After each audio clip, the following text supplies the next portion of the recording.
parce que l'Ontario, il y a beaucoup de up and down. différentes élévations. Ouais. On monte, tu descends.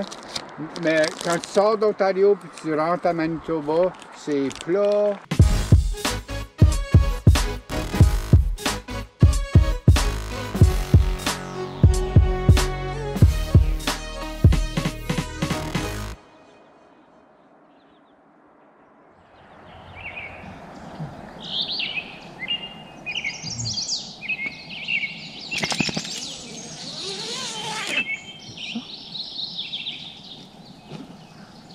Me voilà en Ontario. Et la pluie est au rendez-vous.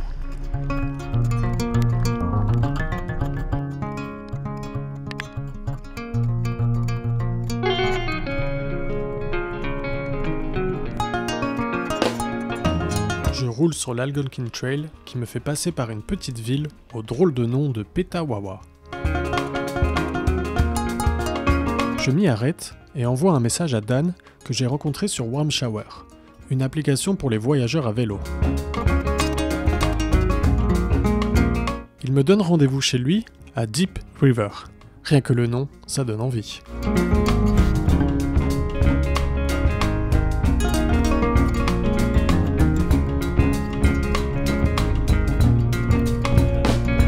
Je suis impatient d'arriver pour faire mon premier jour de repos après 9 jours et 490 km sur la route.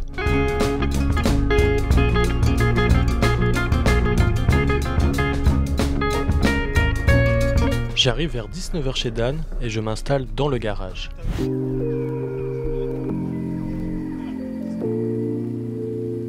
Mon hôte me confectionne une cale pour ma béquille centrale. Avec le poids du vélo, elle ne tient pas en place. On en profite aussi pour faire le tour de la ville.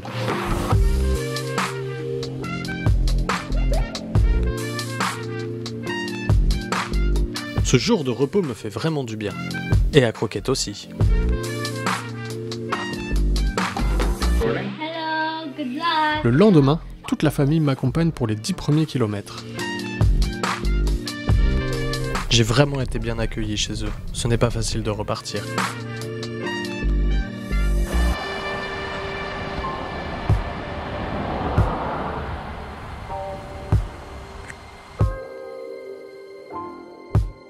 Après ces au revoir gluants et émouvants, il est temps de reprendre la route. C'est vraiment une chouette famille.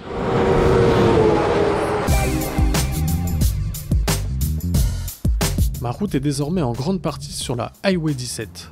Béton, voitures et camions, pas des plus fun, mais le décor est magnifique.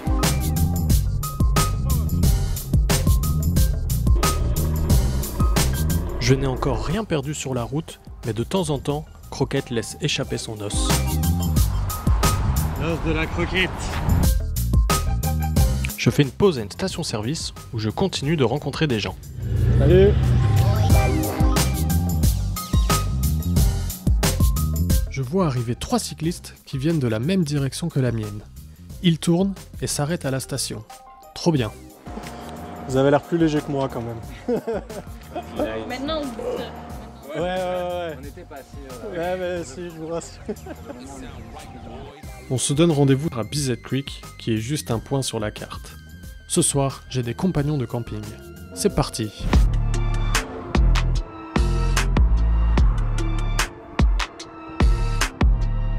Ils sont plus légers que moi, mais ça ne va pas m'empêcher de foncer pour ne pas creuser trop d'écart. Je retrouve Caro, Richard et Alex qui avaient grand besoin d'un bain. On se trouve ensuite un petit coin d'herbe pour passer la soirée. Après un bon repas, on s'échange nos expériences, mais la fatigue et les moustiques nous font vite retourner dans nos tentes respectives. C'était chouette de vous rencontrer. Bonne nuit.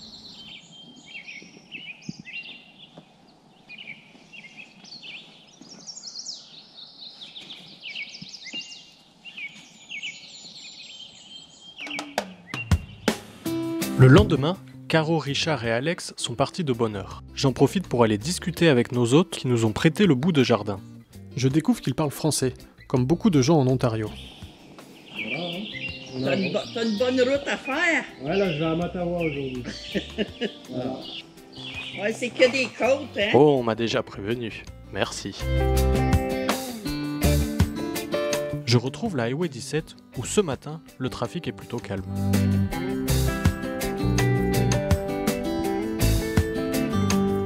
J'avance à mon rythme quand je commence à apercevoir les montées. En effet, ça monte sec ici. Ma route jusqu'ici était plutôt plate. J'étais presque à me dire que le vélo c'était facile, mais dès que les montées commencent, ce n'est plus du tout la même chose. Surtout avec la croquette à l'arrière.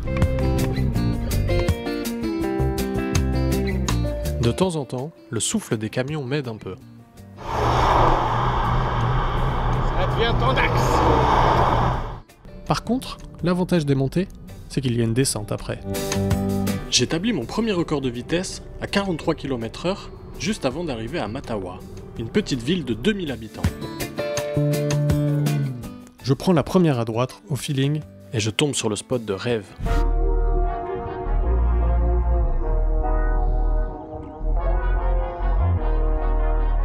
Après avoir discuté avec des locaux très accueillants, j'assiste à un coucher de soleil de carte postale.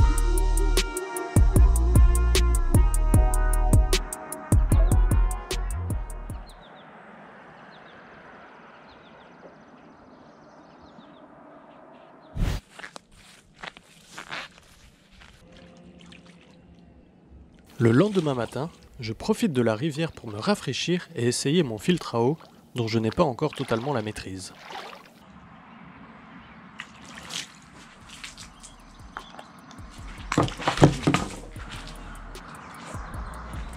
Fail number 1. Ici on recharge les batteries au panneau solaire. Je suis prêt pour la journée. C'est parti. Pour éviter la Highway 17, je passe sur la VCR, Voyager Cycling Road. C'est une route majoritairement composée de terre et de petits cailloux. Petit break ici, recharge d'eau. Après une grosse montée dès le matin. Le soleil qui tape fort déjà. Ça va être une chaude journée. Je me demande si j'ai bien fait de passer par là, vu la lenteur de ma progression. 8 km à l'heure. Mais j'ai la route rien que pour moi et je découvre l'arrière-pays.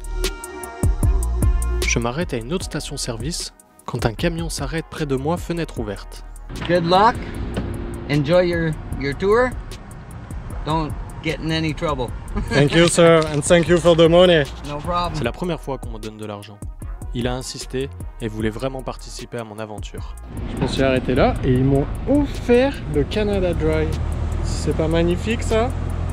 Petite journée à 30 degrés. Ça fait plaisir. Le 14e jour, je passe par North Bay, puis me dirige vers Stranger Falls. En plus d'être un nom imprononçable pour un français première langue, je vais me rendre compte que cette ville n'est pas très accueillante. Ma première rencontre est avec un policier qui m'arrête. Il a reçu une plainte comme quoi je conduisais mal. Il devait me suivre depuis quelques kilomètres parce qu'il constate que c'est faux et me souhaite bonne route. Je galère ensuite pour trouver un spot pour dormir. Après plusieurs refus, je finis par trouver un petit jardin où je suis très bien accueilli, mais d'où on m'expulse 1 heure après. Bon, je viens de me faire virer d'où j'étais.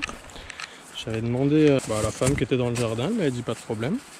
Mais c'était la locataire. Et puis t'as le proprio qui est arrivé, avec son gros chien. Il a commencé à me dire, ouais, what are you fucking doing in my yard? Donc j'ai expliqué que j'avais demandé et qu'il n'y avait pas de problème. Du coup, il m'a viré. Donc j'étais en train de me faire à bouffer, ma tente était prête. Tout mon setup était déballé. Croquette dormait profondément. Du coup, je suis reparti sur la route. Et là, j'ai trouvé un autre spot. André, merci André, vraiment cool. Et puis voilà, on va refaire tout ça. Allez, à plus. Si cette vidéo vous a plu, vous pouvez retrouver l'ensemble de l'aventure en détail jour après jour sur mon blog à l'adresse suivante.